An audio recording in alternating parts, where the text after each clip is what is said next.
நம சிவாய. வணக்கம். நான் ஜோதிடர் மகேஷ்ஜி பேசுகிறேன். கேது திசை நடப்பவர்களுக்கு சனி பயிற்சி பலன்கள் 2025 2027. இப்போ பொதுவாக நம்ம இந்த சனி பயிற்சி பலன்களை ராசியை வச்சு பார்த்துட்ருக்கோம். ராசிப்படி பார்க்கும்போது அதுவும் சரியாக தான் இருக்கும். அதே போல் ஒரு ஜாதகருக்கு நடக்கக்கூடிய திசா புத்திகளை பொறுத்து தான் இந்த கோச்சார ரீதியான வரக்கூடிய கிரகங்களோட பலன்கள் அதிகம் இருக்கும்.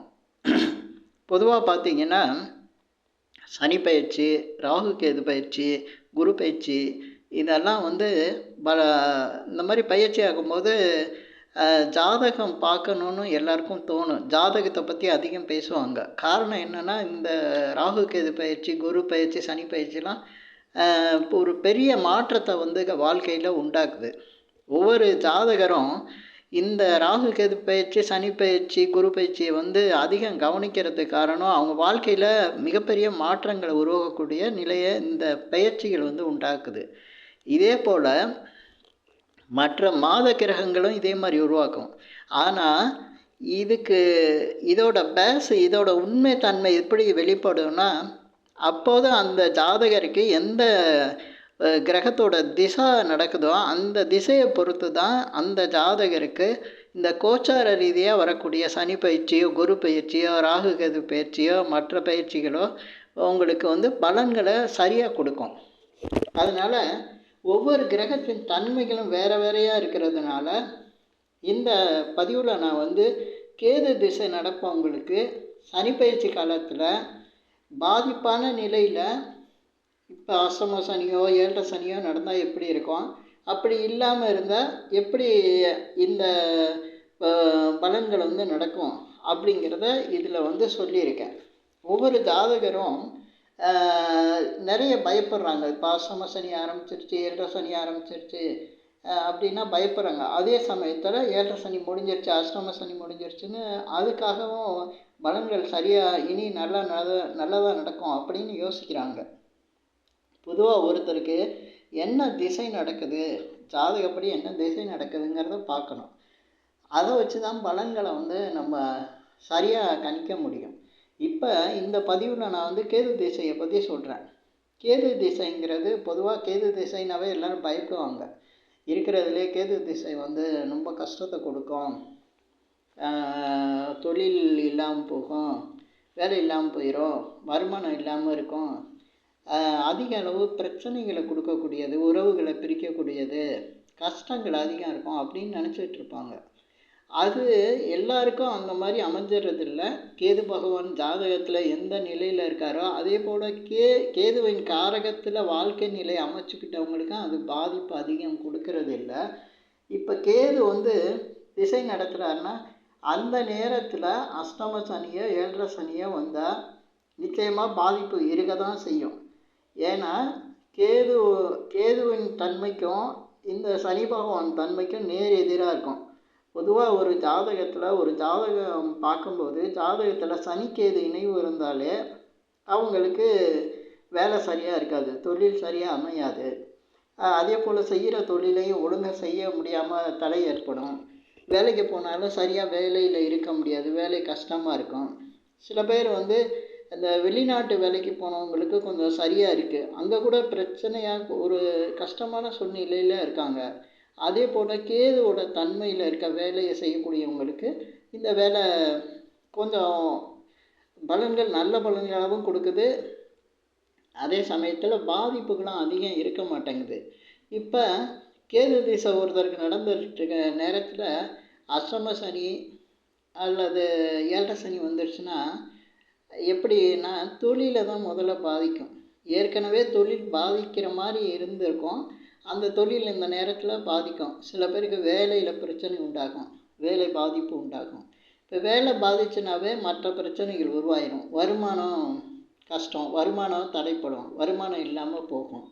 அப்போ உங்களுக்கு குடும்பத்தில் பிரச்சனை வரும், குடும்பத்தில் கஷ்டம் இருக்கும். குடும்பத்தில் கஷ்டம்னா உறவுகளுக்குள்ள ஒரு ஒற்றுமை இருக்காது, மன வேறுபாடுலாம் உண்டாகும். இந்த மாதிரி கேது திசையில் அஷ்டம சனி 7 சனி நடக்கும்போது வருது. அதே போல் கேது திசைங்களே அது சட்டப்படியானது. கேதுங்கிறது சட்டத்தை குறிக்கிறவர், நீதிமன்றத்தை குறிக்கிறவர், ஒரு நியாயத்தை சொல்லக்கூடியவர். அதனால் ஒரு சிலருக்கு பார்த்திங்கன்னா கேது திசை வரும்போது அஷ்டம சனி, ஏழரை சனி வரையில் ஏதாவது சட்ட சிக்கலில் மாட்டிக்கிறாங்க. சட்ட பிரச்சனையும் இருக்குது அவங்களுக்கு. நீதிமன்றம் அந்த மாதிரிலாம் போக வேண்டியதாக இருக்குது.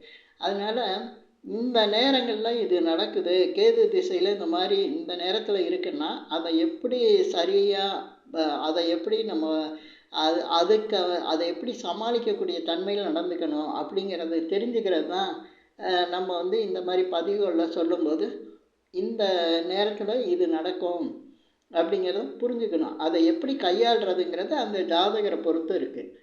அதே போல் இந்த நேரத்தில் பார்த்திங்கன்னா சிலருக்கு வந்து நோய்கள், நரம்பு சம்மந்தமான நோய், தோல் நோய் இந்த மாதிரிலாம் வரும்.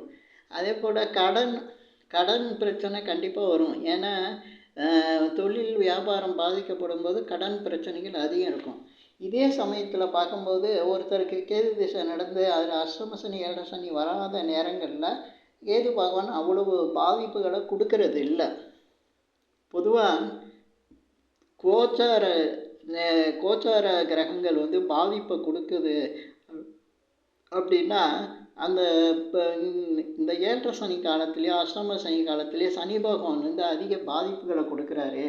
அப்படிங்கிற கேது திசை அப்படிங்கிற ஏன் ரொம்ப பாதிப்பை கொடுக்குதுன்னா, கேது வந்து எந்த ஒரு பற்றற்ற நிலைன்னு சொல்லுவாங்க, எதுலேயும் ஒரு விருப்பம் இல்லாதவராக இருப்பார். ஆனால் மனித வாழ்க்கைங்கிறது ஒரு தொழிலோ வேலையோ செஞ்சு வாழ்க்கையை நகர்த்தக்கூடிய நிலையில் இருக்கும். ஆனால் இதுக்கு நேர் எதிராக எந்த வேலையும் செய்யாமல் தனிமையை விரும்பக்கூடியவரை இந்த கேது பகவான் இருப்பார்.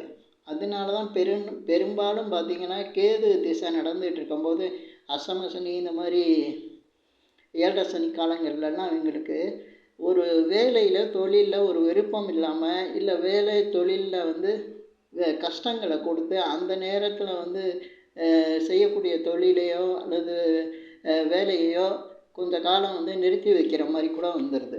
இதனால் பொருளாதார பிரச்சனையை அதிகம் கொடுக்குது. அதே சமயத்தில் ஒரு சிலருக்கு வந்து சட்ட சிக்கலை சந்திக்கிறதுனால, சட்ட சிக்கல்லாம் உங்களுக்கு வந்து இந்த மாதிரி நேரத்தில் இருக்கிறதுனால தேவையில்லாத விஷயங்கள் வந்து ஈடுபடுறது, அதாவது இன்னொருத்தருக்கு கடன் வாங்கி கொடுக்க ஜாமீன் போடுறது, அதே மாதிரி குடும்ப உறவுகள் அப்படின்னு எடுத்துக்கிட்டால் கணவன் அல்லது மனைவிக்குள்ள பிரச்சனையை வந்து சாதாரண பிரச்சனையை பெரிய பிரச்சனையை ஆக்கிக்கிறது. இந்த மாதிரி நேரங்களில் பிரச்சனை வரும்போது அதை ரொம்ப கவனமாக உன்னிப்பாக கவனித்து இந்த பிரச்சனை இந்த நேரத்தில் வரும், இதனால பின்விளைவுகள் வந்து ரொம்ப மோசமாக இருக்கும் அப்படிங்கிறத உணர்ந்து அந்த நேரத்தில் அதை சமாளிக்கும் விதமாக அந்த பிரச்சனையை தள்ளி போடுறது, இல்லைன்னா அதற்கான ஒரு நல்ல வழிகளை தேடுறது, இப்படி தான் வந்து அந்த நேரங்களில் சமாளிக்கணும். ஏன்னா கேது பகவான் திசை நடத்தும்போது சனி பகவானோட அஷ்டம சனி, ஏழரை சனி இருந்ததுன்னா மிக அதிக அளவுக்கு எல்லாருக்கும் பிரச்சனை வரும், பாதிப்புகளும் அதிகம் இருக்கும். அதே போல் பார்த்திங்கன்னா கேது பகவான் வந்து ஒரு ஜாதகருக்கு மிக பலமாக இருக்கக்கூடிய இடம்னு சொன்னால் அவர் வந்து 8ஆம் இடத்தை வந்து காலபுருஷனுக்கு 8ஆம் இடத்துல உச்சம் பெறக்கூடியவர். பெரும்பாலும் இந்த 8ஆம் இடத்துல கேது பகவான் உச்சம் பெறதுனால அந்த பண விஷயங்களில் தடையை உண்டாக்குவார். ஏன்னா ராகு வந்து இப்போ யோகக்காரன்னு சொல்லுவாங்க, போகக்காரங்கன்னு சொல்லுவாங்க, கேது வந்து ஞானக்காரகன்னு சொல்லுவாங்க.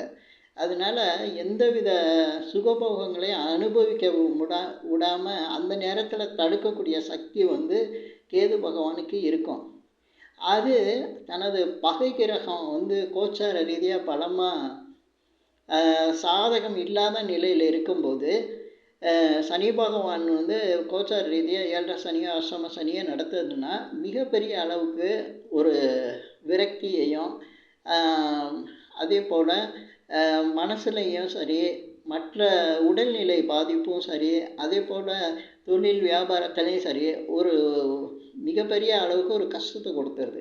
இதே போல் இந்த கேது திசை நடக்கையில் அஷ்டம சனியோ அல்லது ஏழரை சனியோ வரலன்னா கேது திசை ஸ்மூத்தாக ஒரு பயம் இல்லாமல் ஒரு நல்ல நிலையில் நல்ல பலன்களை கொடுக்கக்கூடிய நிலையிலையும் இருக்கும்.